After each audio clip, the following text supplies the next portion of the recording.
मदरसा है बाग जन्नत, मुअल्लिम है मिस्ल गुल।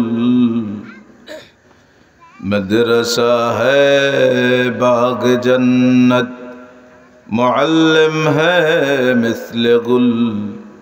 शहद उसमें इल्म दीन है, तलबा है बुलबुल। इन्नल्लाह व मलाइकतहु युसल्लूना अलन नबी या अय्युहल्लज़ीना आमनू सल्लु अलैहि व सल्लिमू तस्लीमा। सकले मुहब्बतेर सहित दुरूद इब्राहिम पढ़ी।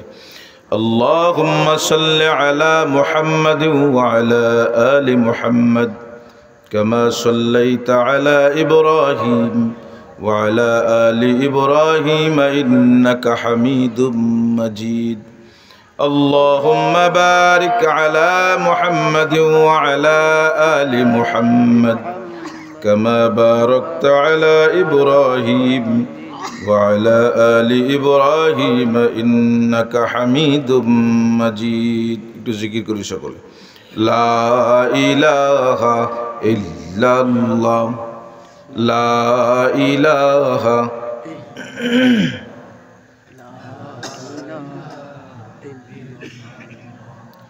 ला इलाहा इल्लल्लाह, ला इलाहा इल्लल्लाह, ला इलाहा इल्लल्लाह, ला इलाहा इल्लल्लाह, ला इलाहा इल्लल्लाह, ला इलाहा इल्लल्लाह, ला इलाहा इल्लल्लाह, ला इलाहा इल्लल्लाह, ला इलाहा इल्लल्लाह,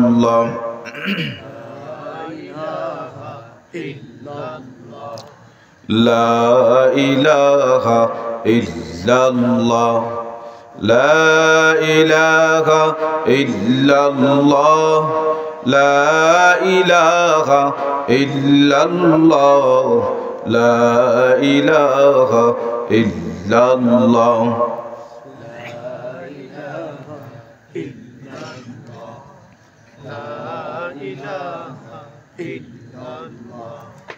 ला इलाहा इल्लल्लाह, ला इलाहा इल्लल्लाह, ला इलाहा इल्लल्लाह, ला इलाहा इल्लल्लाह,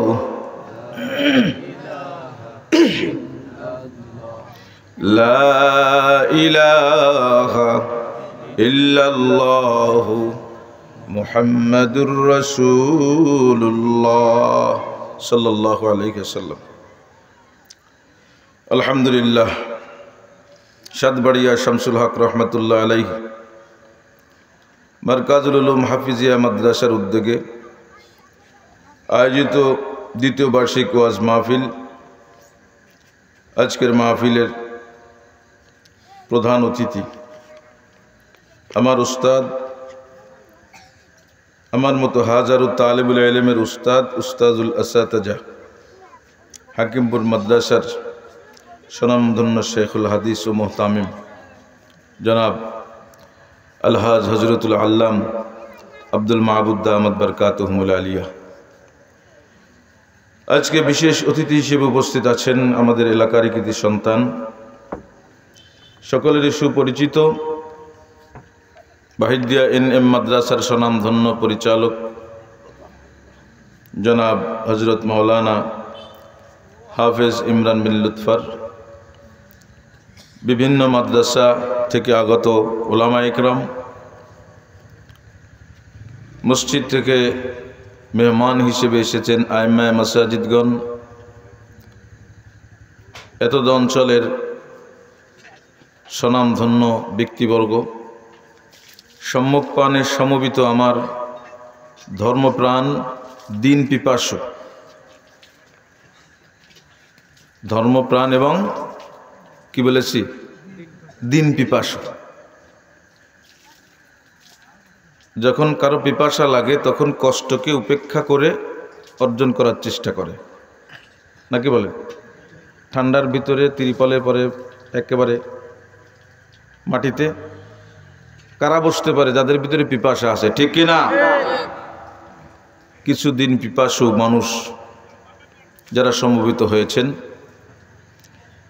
পর্দার আড়ালে অবস্থানরত আমার সম্মানিত মা ও বোনেরা, মহান রব্বুল আলমিনের দরগাহে আলিশানে লাখ কোটি শুকর ও সুজুদ যে আল্লাহ সুবহানাহু ওয়া তাআলা শীতের কষ্টকে উপেক্ষা করে আল্লাহ এবং আল্লাহর রসুলের মুহাব্বত, দ্বীনের মুহাব্বত বুকে ধারণ করে আল্লাহর হাবিবের জবানে ঘোষিত জান্নাতের বাগিচা এসে যথাসময়ে উপস্থিত হওয়ার তৌফিক দান করেছেন। এজন্য আমরা সকলে শুকরিয়া তান বলি আলহামদুলিল্লাহ। আমাদের এলাকার কিছু যুবক ছেলেপেলে আছে যারা দলবদ্ধভাবে বিভিন্ন জায়গায় আড্ডা দেয়, আছে কিনা? তারাও আজকে ওয়াজ মাহফিলের আশেপাশে অবস্থান করতেছে, ঠিক না? ওরা যথাযথ দাওয়াত দেওয়া হয়নি বিধায় ওরা ময়দানে আসেনি। ওরা ওদের বাইরের সব প্রোগ্রাম ক্যান্সেল করে দিয়েছে আজকে। যদি ওদের কেউ দাওয়াত দিয়ে যথাযথভাবে ডাকতো, ওরাও এসে বসতো। ওরা যে ময়দানের আশেপাশে অবস্থান করতেছে, বন্ধু বান্ধব গল্পগুজব করার ভিতরেও কিন্তু একটু ওয়াজ নসিহাত শুনতেছে কিনা? আজকে হয়তো ওরা আমাদের বিরক্তির কারণ বা আমরা ওদেরকে খারাপ মনে করি, কিন্তু সামনে একটা সময় আসতেছে এই দ্বীনি মাহফিলের প্রতি, দ্বীনি মজলিসের প্রতি এই ন্যূনতম যে ওদের একটা গুরুত্ব, ওরা কোথাও যায়নি, এলাকায় রয়েছে, আশেপাশে আছে, এই উসিলায় আল্লাহ ওদেরকে হেদায়েত দিতে পারে। কথাটা ছোটখাটো মনে হয়েছে নাকি? এটা সুবহানাল্লাহ বলেন। লস নেই তো সুবহানাল্লাহ বললে? লস আছে নাকি? আপনি সুবহানাল্লাহ বলেছেন, অসংখ্য ফেরেশতা এখান থেকে শুরু করে আসমান পর্যন্ত সবাই যতদূর ফেরেশতা যাইতে পারে ততদূর পর্যন্ত আপনাকে আমাকে বেষ্টনী দিয়ে ঘিরে রেখেছেন। তাও সবাই বলেনি, বলেন সুবহানাল্লাহ। এই অসংখ্য ফেরেশতারা যাদেরকে আমরা গুণে শেষ করতে পারবো না, এই ফেরেশতারা আপনার আমার কাছ থেকে যখন সুবহানাল্লাহ শুনবে, ওরাও সুবহানাল্লাহ বলবে। আমরা আল্লাহু আকবার বলবো, ওরাও আল্লাহু আকবার বলবে। আমার আল্লাহ কত দয়ার জানেন, আপনাকে আমাকে কত দিতে চায়। ওদের বলা সুবহানাল্লাহর সওয়াবের ওদের তো কোনো অ্যাকাউন্ট নেই, আছে? ফেরেশতার সওয়াবেরও অ্যাকাউন্ট নেই, গুনারও কোনো বাক্স নেই। কি করবে আল্লাহ? আল্লাহর নাম কেউ নিলে আল্লাহ তো সওয়াব দিবে না? যে কেউ নিক আল্লাহ সওয়াব দিবেন।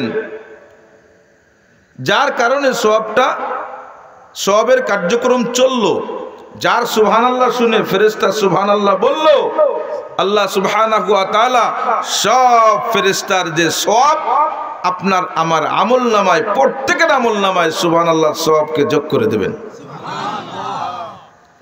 একটা গাছ, সাব্বাহা লিল্লাহি মা ফিস সামাওয়াতি ওয়া মা ফিল আরদ, একটা গাছ, পৃথিবীর যত মখলুক আছে সব মখলুক আল্লাহর তাসবিহ পড়ে। সবাই কি করে? আল্লাহর তাসবিহ পড়ে, জিকির করে। গাছ যদি কেউ লাগায়, গাছটার যত্ন করে, ওর পড়া তাসবিহ আল্লাহ ওটাকেও ফেলে দিবেন না। ওর তো আর আমল লাগবে না। গাছের কি জান্নাত জাহান্নাম আছে? আমার আল্লাহ তো দয়ার আল্লাহ, ওই গাছের সুবহানাল্লাহর অ্যাকাউন্ট আল্লাহ একটা অ্যাকাউন্ট করে রাখবে। আল্লাহর যে বান্দা ওই গাছকে পরিচর্যা করেছে, যত্ন করেছে, ওই গাছের সুবহানাল্লাহ আল্লাহ ওই বান্দার অ্যাকাউন্টে যোগ করে দিবেন। শুধু শুধু না তো, শুধু শুধু না। আমাদের কাছে তো খালি খালি মনে হয়, নাকি বলেন? খালি খালি মনে হয়, নিজের যেটা কাজে লাগে ওইটা ছাড়া সব অকেজো মনে হয়। আমার যেটা কাজে লাগে ওইটা ছাড়া কি মনে হয়? অকেজো। অত বড় পাহাড় কি করতে লাগে, কি মনে হয় কি না? এত বড় বিল্ডিং লাগে কি জন্য? প্রশ্ন আসে কিনা? কিন্তু আমার আল্লাহ ডাক দিয়ে বলেন, আল্লাযীনা ইয়াযকুরুনাল্লাহা কিয়ামা, যারা দাঁড়ানো অবস্থায় আল্লাহ পাকের জিকির করে, ওয়া কুউদা, বসা অবস্থায় আল্লাহ পাকের জিকির করে, ওয়া আলা জুনুবিহিম, সর্ব অবস্থায় যে কোনো অবস্থায় আল্লাহ পাকের জিকির করে। এবং আরেকটি কাজ করে, আল্লাহর সমস্ত মাখলুক, আল্লাহর সমস্ত সৃষ্টির দিকে তাকিয়ে, একটা গাছের পাতার দিকে তাকিয়ে, একটা গরুর দিকে তাকিয়ে, একটা কুকুরের দিকে তাকিয়ে, একটা পিপিলিকার দিকে তাকিয়ে তার জবান দিয়ে, তার অন্তর দিয়ে বের হয়ে আসে, রব্বানা মা খালাকতা বাতিলা। রব্বুল আলামিন দুনিয়ায় আসমান জমিনের মাঝখানে, অতএব আমরা যা চোখে দেখি, দেখি না, যত আপনার মাখলুক আছে, সাতটাবক জমিনের নিচে, সাতটাবক আসমানের উপর পর্যন্ত কোন মাখলুক আপনি বিনা কারণে সৃষ্টি করেন নাই। এই যে বান্দাদের খেয়াল এসে যায়, আল্লাহ বলেন ওরা হচ্ছে জ্ঞানী। সুবহানাল্লাহ বলেন। কিছু অকেজো মনে হয় না, কিচ্ছু অকেজো না, কিছু অকেজো না। আল্লাহ যা বানিয়েছেন সব কিছু কাজের জন্য, এবং সে কাজটা কার? আপনার এবং আমার। সুবহানাল্লাহ বলেন। আসমান যদি না থাকে আমরা থাকতে পারবো? আমরা যদি না থাকি আসমানের কোনো অসুবিধা আছে নাকি? হ্যাঁ, যদি আমরা না থাকি এই গাছগাছালি কারো কোনো সমস্যা আছে? আমরা না থাকলে গরু বাছুর কোনো সমস্যা আছে? হ্যাঁ, কারো কোনো সমস্যা নেই। আমার আল্লাহ কত সুন্দর আয়োজন করেছে। আমরা আল্লাহর আয়োজনটা কত কত সুন্দর। একটা একটা বিষয় যদি একটা মানুষ চিন্তা করে, ওই মানুষের বিবেকের যে দরজা আছে, ওই দরজা খুলে সে আল্লাহকে অবশ্যই রব হিসেবে স্বীকার করতে বাধ্য হয়ে যাবে, যদি মানুষ চিন্তা করে। দুনিয়ায় কত প্রকারের পাখি আছে, আমরা সব চিনি না। চিনি? সব চিনি। কত দামি দামি পাখি আছে, কত বড় বড় পাখি আছে। সব পাখি ডিম দেয় ছোট ছোট, ঠিক কিনা?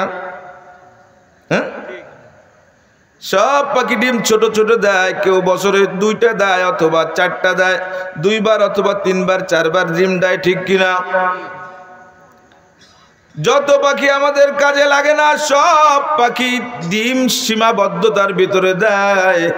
কিন্তু আপনার আমার কাজে লাগে দুটো পাখি, একটা হাঁস আর একটা মুরগি। একটা হাঁস একটা মুরগি সারা বছর ডিম পাড়তে থাকে, ঠিক কিনা? শালিক পারত না ডিম পাড়তে সারা বছর? হ্যাঁ, পারে না কেন? আপনার আমার লাগবে না সেজন্য। সুবহানাল্লাহ বলেন। আপনি আমি ডিম খাবো, আপনার আমার যেই সাইজের ডিম লাগবে সেই সাইজের ডিমওয়ালা মুরগি আপনার আমার বাড়ির উঠানে থাকে, সেই সাইজের ডিমওয়ালা হাঁস আপনার আমার আশেপাশে থাকে।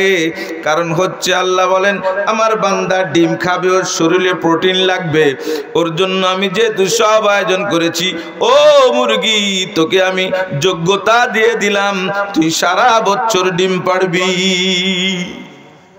কার জন্য? বলেন কার জন্য? আমাদের না আমার জন্য? বলেন সবাই, বলেন কার জন্য? আমার জন্য। সব আয়োজন আমার জন্য, আর কারো জন্য নয়। সব আয়োজন আমার জন্য, আর কারো জন্য নয়। আল্লাহ সুবহানাহু ওয়া তাআলা বলে বান্দা সব তোমার জন্য, কিন্তু তুমি হচ্ছ একমাত্র আমার জন্য। সুবহানাল্লাহ। আমরা আল্লাহর জন্য। আসমান আল্লাহর কাজে লাগে না, সমুদ্র পানি কোনো মাখলুক আল্লাহর কোনো কাজে লাগে না। কেউ না থাকলে আল্লাহর কিছু আসে যায় না।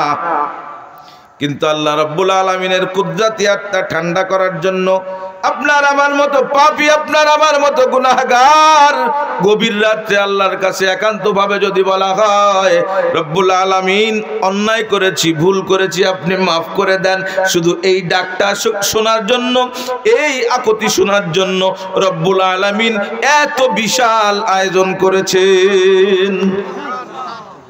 খুশি না বেজার? আলহামদুলিল্লাহ বলেন সবাই একবার।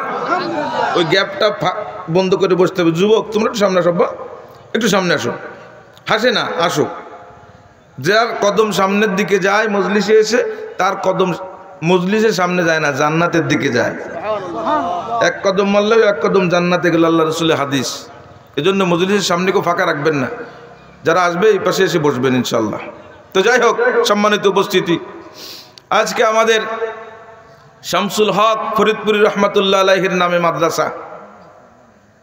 যদি তার সম্পর্কে বলতে হয়, সেই মহামনীষীর সম্পর্কে অনেক সময় দরকার, তার সম্পর্কে কিছু বলার সুযোগ নেই। কোরআনুল কারীম থেকে আয়াতে কারিমা তেলাওয়াত করেছি। আমার মুহতারাম উস্তাদ, আজকের প্রধান অতিথি হজরের কাছ থেকে আমরা সবাই ওয়াজ শুনবো, নাকি বলেন? আমরা একটু জাস্ট পরিবেশ করার জন্য আলোচনা করতেছি। ওয়াজ করা, হুজুর যেখানে থাকবো ওই জায়গায় আমাদের ওয়াজ করা, এটা একেবারে অমানুষই, একেবারে অমানুষই। কারণ পুঁজি যা সব ওনাদের কাছ থেকে, যা বলবো আপনাদেরকে নকল করে শোনাবো, ওনাদের কাছ থেকে নকল করে শোনাচ্ছি। অর্থাৎ নকল করে শোনানো হচ্ছে, যেখান থেকে নকল করা হচ্ছে ওইখান থেকেই শুনবো আজকে আমরা, ঠিক কিনা? আজকে আমাদের দেশ ইনশাআল্লাহ একটা পর্যায়ে আমরা অবস্থান করতেছি। একেবারে ছোটবেলা থেকে আমরা একটা স্লোগান শুনে আসতেছি, শিক্ষাই জাতির মেরুদণ্ড। আছে কিনা সবাই জানেন না? কিছুদিন আগে টকশোর ভিতরে শুনেছি শিক্ষা জাতির প্রাণ। প্রাণ না থাকলে যেমন একজন মানুষের হাত পা কোনো কিছু সচল থাকে না, শিক্ষা না থাকলে ওই জাতির কোনো কার্যক্রম সচল থাকে না। এক স্লোগান আমার দেশে সবাই জানে, সবাই মানে, সবাই বোঝে।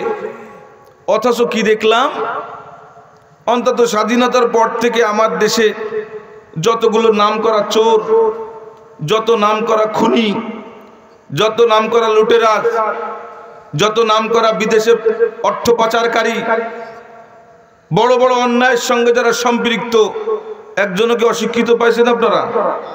কথা বলেন। বড় চোর যে দেশের টাকা বিদেশে নিয়ে বেগম পাড়ায় বাড়ি করে, কোটি কোটি কোটি হাজার কোটি টাকা সুইস ব্যাংকে অ্যাকাউন্টে রাখে, এই দেশের মানুষের জন্য ন্যূনতম যার কোনো মহাব্বত নেই, সব শিক্ষিত মানুষ, ঠিক কিনা?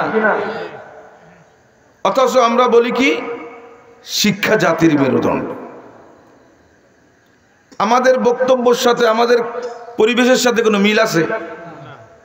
তাহলে কথাটা কি? কথাটা মিথ্যা না, কথাটা সত্য, কিন্তু ব্যবহার যেখানে করতে হবে সেখানে ব্যবহার না করে অন্য জায়গায় ব্যবহার করা হয়েছে। শিক্ষা বলতে আমাদের দেশে যেটা আমরা বুঝেছি, যে ভালো একটা বাড়ির ইনস্ট্রুমেন্ট কাগজ কলমে লিখে দিতে পারে, ভালো একটা বাড়ির ছক এঁকে দিতে পারে, ভালো একটা মেশিন সারতে পারে, ভালো একটা কম্পিউটার দেখতে পারে, ভালো একটা মোবাইল চালাতে পারে, এই যোগ্যতাগুলোকে আমরা শুধু শিক্ষার ভিতরে সীমাবদ্ধ রেখেছি, ঠিক কিনা? অথচ প্রকৃত শিক্ষা কি জিনিস? একজন আরবি সাহিত্যিক বলেন, আল ইলমু হুয়া মা ইয়ানকাশিফু বিহিল উলুমাত ওয়া হুয়া আল্লাযী ইউফাররিকু বাইনাল হক ওয়াল বাতিল। শিক্ষা কোন জিনিস? সমস্ত জিনিসের উপরে একটা পর্দা থাকে, আছে কিনা? সব জিনিসের পরে একটা পর্দা আছে। কোনো বস্তু যা দেখা যায় তারপরেও পর্দা আছে, এমন কিছু জিনিস আছে যা দেখা যায় না তারপরেও একটা পর্দা আছে। আমি সত্যবাদী, দেখা যায়? হ্যাঁ, আমি মিথ্যাবাদী, দেখা যায়? এর উপরে একটা পর্দা আছে। ওই পর্দা দূর করার পরে হক এবং বাতিল, সত্য এবং মিথ্যা, অন্ধকার এবং আলো, এই দুইটার ভিতরে পার্থক্য করা যায় এই জ্ঞানের মাধ্যমে। সেই জ্ঞানকেই ইলম বলা হয়, সেই জ্ঞানকেই শিক্ষা বলা হয়। বুঝে আসছে আমাদের? কোন জ্ঞান দিয়ে সত্য মিথ্যার পার্থক্য করা যায়, কোন জ্ঞান দিয়ে আলো এবং অন্ধকারের ভিতরে পার্থক্য করা যায়, কোন জ্ঞান দিয়ে হক এবং বাতিলের পার্থক্য করা যায়, সেই জ্ঞান হচ্ছে যিনি আমাদেরকে সৃষ্টি করেছেন, যিনি আমাদের স্রষ্টা, আহকামুল হাকিমিন রব্বুল আলামিনের পক্ষ থেকে প্রদত্ত ইলমে ওহী তথা কুরআনুল কারীমের জ্ঞানই প্রকৃত জ্ঞান। ঠিক কি না? আজ আমার দেশের যত বড় বড় অন্যায়কারী ছিল, কেউ শিক্ষায় কোনো ঘাটতি ছিল না, কিন্তু তারা হক বাতিলের মাঝে পার্থক্য করতে পারে না। তার কারণ হচ্ছে সে ভালো ইঞ্জিনিয়ার হয়েছে বটে, সে ভালো ডাক্তার হয়েছে বটে, সে ভালো যোগ্যতা অর্জন করেছে বটে, কিন্তু আল্লাহর হুকুম, আল্লাহর রাসূলের তরিকার সহকারে যেই শিক্ষা ইলমে ওহী নামক শিক্ষা আল্লাহ দান করেছেন, ওই ইলমে ওহীর সঙ্গে তার কোনো সম্পৃক্ততা না থাকার কারণে তার শিক্ষা অকেজো হয়ে একেবারে সে এক সময় জীবনে চলতে চলতে অকেজো হয়ে পড়ে আছে। যত দুনিয়াবি শিক্ষায় শিক্ষিত মানুষ, আল্লাহ যদি তাকে বৃদ্ধ বয়স পর্যন্ত হায়াত দেয়, দিন যায় আর তার দাম কমতে থাকে। ঠিক কিনা? দিন যায় সে মানুষের জন্য একটা বোঝা হইতে থাকে, দিন যায় পরিবারের জন্য সে একটা বিরক্তির বস্তু হতে থাকে। ঠিক কিনা? রিটায়ার্ড করার পরে দেখা যায় একজন মানুষ, তার কোনো দাম নাই, কিন্তু ইলমে ওহীর সঙ্গে যাদের সম্পর্ক, ইলমে ওহীর জ্ঞানে যারা জ্ঞানী হয়েছে, খোদার কসম করে বলতে পারি ওই মানুষগুলো যত বুড়া হয়, যত বার্ধক্যে যায়, তত তাদের মর্তবা বাড়তে থাকে। আমরা হাটাজারি যখন পড়াশুনো করেছি, আমাদের একজন উস্তাদ ছিলেন আহমদুল হক, উনি প্রধান মুফতি ছিলেন। ওনার বয়স তখন উস্তাদদের কাছে শুনেছি 114 বছর। কত বছর? 114 বছর। উনি একা একা ক্লাসে আসতে পারতেন না। আমাদের জামাতের ছাত্ররা আমরা একসঙ্গে 1836 জনে দাওরাত হাদিস পরীক্ষা দিয়েছিলাম, আলহামদুলিল্লাহ। তো উনাকে এরকম বাচ্চাদের যেমন কোলে করে নিয়ে আসা হয় না, ওই কোলে করে উনাকে ওনার শিক্ষকতার মঞ্চে বসিয়ে দেওয়া হতো।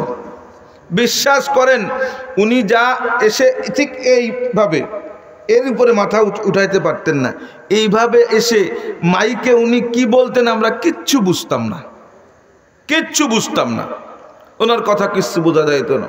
কিন্তু আল্লাহর রাসূলের হাদিসের কারণে, আল্লাহর কোরআনের খেদমত করার কারণে, তার অবুঝা কথাগুলোকে শোনার জন্য কসম ওই ক্লাসে আমরা কেউ অনুপস্থিত থাকতাম না। হুজুর কি বলে, বুঝি আর না বুঝি, হুজুরের ক্লাসে উপস্থিত থাকতে হবে, তাহলে ইলমের বরকত পাওয়া যাবে। 114 বছর বয়স এমন একজন মানুষকে যদি উজুর পানি দিতে যাইতাম, উনি কখনো কারো সাহায্য নিয়ে উজু করতেন না। আমি স্বচক্ষে দেখেছি, আমার জামাতের একজন ভাই উজুর পানি দেওয়ার জন্য হুজুরের কাছে পানি নিয়ে গেছে, একটা চড় মেরেছে। আমি তোমাকে বলছি উজুর পানি আনার জন্য, চট্টগ্রামের ভাষায় বলতেছে, আমি তোমাকে বলছি। পরে সেই সময় বুঝি নাই, কারণ পরে যখন কর্মজীবনে এসেছি বুঝেছি আল্লাহর রাসূল সাল্লাল্লাহু আলাইহি সাল্লামের সুন্নাত। সামর্থ্য থাকা অবস্থায় কারো সাহায্য নিয়ে ওযু না করা, নিজ যোগ্যতায় নিজের মতো করে নিজের অঙ্গ প্রত্যঙ্গ কোথাও শুকনো থাকে কিনা, কোথাও নাপাকি আছে কিনা, নিজ যোগ্যতায় নিজের ইলম দিয়ে উযু করা, এটাও একটা সুন্নাত। কারো সাহায্যের শরণার্থী না হওয়া, কারো সাহায্যের শরণাপন্ন না হওয়া একটা সুন্নাত, যদিও অত জরুরি সুন্নাত না, তারপরও একটা সুন্নাতকে আমলের মাধ্যমে জিন্দা করার কারণ, জিন্দা করার যে তামান্না তাদের ভিতরে ছিল, আল্লাহ এবং আল্লাহর রাসূলের ইলমের খিদমত, সুন্নতের মুহাব্বত থাকার কারণে মৃত্যুর একদিন আগ পর্যন্ত কোনোদিন মানব শূন্য হন নাই, কোনোদিন খেদমত শূন্য হন নাই, কোনোদিন একাকিত্বের জীবন যাপন করতে হয় নাই, শুধু একমাত্র ইলমে ওহীর সঙ্গে সম্পর্ক রাখার কারণে। এরকম হাজারো মানুষ আছে, লাখো মানুষ আছে আমাদের দেশে। 90 সালের পরে যে সময় ইরশাদ সরকার ক্ষমতায় ছিল, সালটা আমার মনে নাই, ওই সময় উনি একটা স্লোগান দিতেন। ওনার একটা কমন স্লোগান ছিল, 68,000 গ্রাম বাঁচলে বাংলাদেশ বাঁচবে। কি আপনারা জানেন না? একটা স্লোগান ছিল কি না? কথা বলেন। 68,000 গ্রাম বলে একটা কথা বলতেন। অর্থাৎ ওনার ভিতরে দরদ ছিল, ইরশাদের ভিতরে একটা অনুসূচনা ছিল যে 68,000 গ্রামের কথা আমি এজন্য উল্লেখ করব, আমি এদেশের প্রধান, প্রত্যেকটা গ্রামের মানুষ যেন মনে করে আমি তাদেরকে নিয়ে ভাবি, ঠিক কিনা? এরকম একটা চেতনা নিয়ে হুসাইন মোহাম্মদ ইরশাদ জনদরদ নিয়ে বাংলাদেশে খেদমতের কাজ করেছে। তার অনেক নজির, তার অনেক দেশপ্রেম আমাদের কাছে আলোচিত, ঠিক কিনা? ভুল ত্রুটির ওটা আমরা আলোচনা করতে চাই না। পক্ষান্তরে একই সময় চরমনায় হযরত পীর সাহেব রহমাতুল্লাহ আলাইহি, ফজলুল করিম রহমাতুল্লাহ আলাইহি একটা স্লোগানটা মূল ছিল হাফিজি হুজুরের। ওই স্লোগানটা জনগণের কাছে উপস্থাপন করেছেন যথাযথভাবে, গুরুত্ব দিয়ে কার্যক্রম শুরু করে। তিনি হচ্ছেন হাফিজি হুজুর রহমাতুল্লাহ আলাইহি সুযোগ্য ছাত্র হযরত ফজলুল করিম পীর সাহেব চরমনায় রহমাতুল্লাহ আলাইহি। উনি একটা স্লোগান তুলেছিলেন, 68,000 গ্রামে 68,000 কোরআনী মক্তব হবে। যদি 68,000 গ্রামে 68,000 কোরআনী মক্তব হয়, তাহলেই আমার বাংলাদেশ বাঁচবে। চিন্তা চেতনা কিন্তু একই ধরনের, কিন্তু নিয়তটা একটু ভিন্ন। আজ যদি হুসাইন মোহাম্মদ ইরশাদের কথা বলেন, এখন থেকে 10 বছর আগে, 10 বছর বয়স যে ছেলেটার, ও হুসাইন মোহাম্মদ ইরশাদের কথা শুনলে একটু ধাক্কা খাবে যে কে জানো, কি বলেন, কেটা জানো হুসাইন মোহাম্মদ ইরশাদ, একটু ধাক্কা লাগবে। কিন্তু পীর সাহেব রহমাতুল্লাহ আলাইহি চরমনায়ের ফজলুল করিম রহমাতুল্লাহ আলাইহির কথা যদি আলোচনা হয়, একটা 5-7 বছরের শিশুর কাছে বলা যায় যদি এই যে চরমনার মরহুম পীর সাহেব, তাহলে ওই বাচ্চাটা কেমন যেন অনেক আগ থেকে চেনে এমন মনে হয়, ঠিক কিনা? আল্লাহর কালামের সঙ্গে মুহাব্বত থাকার কারণে আমরা আশা করতে পারি কিয়ামতের আগ পর্যন্ত ফজলুল করিমের নাম এই বাংলার জমিন থেকে মুছে যাবে না। কিন্তু দেশপ্রেম ছিল, জনপ্রেম ছিল, তা সত্ত্বেও হুসাইন মোহাম্মদের নাম নেওয়ার মতো এখন থেকে 20 বছর পরে বাংলাদেশে কোনো লোক থাকবে কি? তাই বলে কি না ইতিহাস? তাই বলে না? কি বলেন? 20 বছর পরে হুসাইন মোহাম্মদের সাথে কি কেউ চিনবে? আল্লাহ রাসূল সাল্লাল্লাহু আলাইহি ওয়াসাল্লাম আমাদের সফলতার কথা বলেন। ছাড়ার সময় আছে না? শুনিয়া যায়। হাদিস বলেছে, আল্লাহ রাসূল বলেন কুনা আলিমান, সফলতার কথা বলেন আল্লাহ রাসূল। উম্মত কোন পথে সফল হতে পারে সে কথা আল্লাহ রাসূল বলে দিচ্ছেন। কুনা আলিমান, ও আমার উম্মত, তুমি যদি সফলতা চাও, শান্তির জীবন যাপন করতে চাও, সাংসারিক জীবন, সামাজিক জীবন, ব্যক্তিগত জীবন যদি তুমি সুন্দর করতে চাও, তাহলে তুমি আলেম হয়ে যাও, কোরআনের জ্ঞানে জ্ঞানী হয়ে যাও। কে বলেন? সবাই বলেন। আল্লাহ রাসূল বলেন। কে বলেন? যিনি এখনো পর্যন্ত আপনাকে আমাকে নিয়ে, আপনার আমার জন্য এখনো পর্যন্ত কান্না করতেছে, ঠিক কিনা? যার শরীরে মশামাছি পড়া হারাম ছিল, যার শরীরে কোনো দুর্গন্ধ ছিলেন না, এমন মানুষের রক্ত ঝরিয়েছেন, দান্দার মুবারক শহীদ করেছেন একমাত্র আপনার আমার প্রেম মহাব্বতের কারণে। আল্লাহ রাসূল বলেন কুনা আলেমান, আলেম হও। যদি আলেম হওয়ার সুযোগ না থাকে, মুতাআল্লিমান অথবা মুস্তামিআন, ছাত্র হও অথবা আলেমের সঙ্গে সম্পর্ক রেখে চলো। তাও যদি না পারো, মুঈনান, আলেম, ওলামা, তালেবুল ইলম এবং দ্বীনি ইলমের সর্বস্তরের সঙ্গে তুমি সাহায্যের হাত বাড়াইতে থাকো। কি করো? সাহায্যের হাত বাড়াইতে থাকো। সাহায্য করার সামর্থ্য যদি না থাকে, মুহিব্বা, তোমরা আলেম ওলামা, মাদ্রাসা, তালেবুল ইলম, এলেমের যেখানে চর্চা হয় এই জায়গার প্রতি তোমরা মোহাব্বত রাখো। যারা এলেমের চর্চা করে তাদের সঙ্গে মোহাব্বত রাখো। কে বলেছেন? আল্লাহ রাসূল সাল্লাল্লাহু আলাইহি ওয়াসাল্লাম আমাদেরকে 4টে পরামর্শ দিয়েছেন সফলতার জন্য। যদি আমরা এই 4টের যে কোনো একটা গুণ অর্জন করতে পারি, আল্লাহর পরে ভরসা করে বলা যায় আল্লাহর ওই বান্দাকে আল্লাহ কোনো জায়গা থেকে বইমুখ করবে না। লা তাকুন খামেসা, আল্লাহ রাসূল বলেন 5 নম্বর হয়ো না, অর্থাৎ এদের সঙ্গে বিদ্বেষ পোষণ করো না, তাদেরকে প্রতিদ্বন্দ্বী মনে করো না, শত্রু মনে করো না। যদি কোন আল্লাহর বান্দা আলেম ওলামা, তালেবুল ইলম, মসজিদ মাদ্রাসাকে যদি প্রতিদ্বন্দ্বী মনে করে, ঝামেলা মনে করে, মনে রাখবেন আপনি বেঈমান হয়ে দুনিয়া থেকে বিদায় নেওয়ার সম্ভাবনা। আর একটা দুঃসংবাদ হচ্ছে, আলেমদের সঙ্গে যারা দুঃসম্পর্ক রাখবে তাদের জেনারেশন, তাদের ঔরস থেকে কোনো যোগ্য সন্তান জন্ম নেবে না।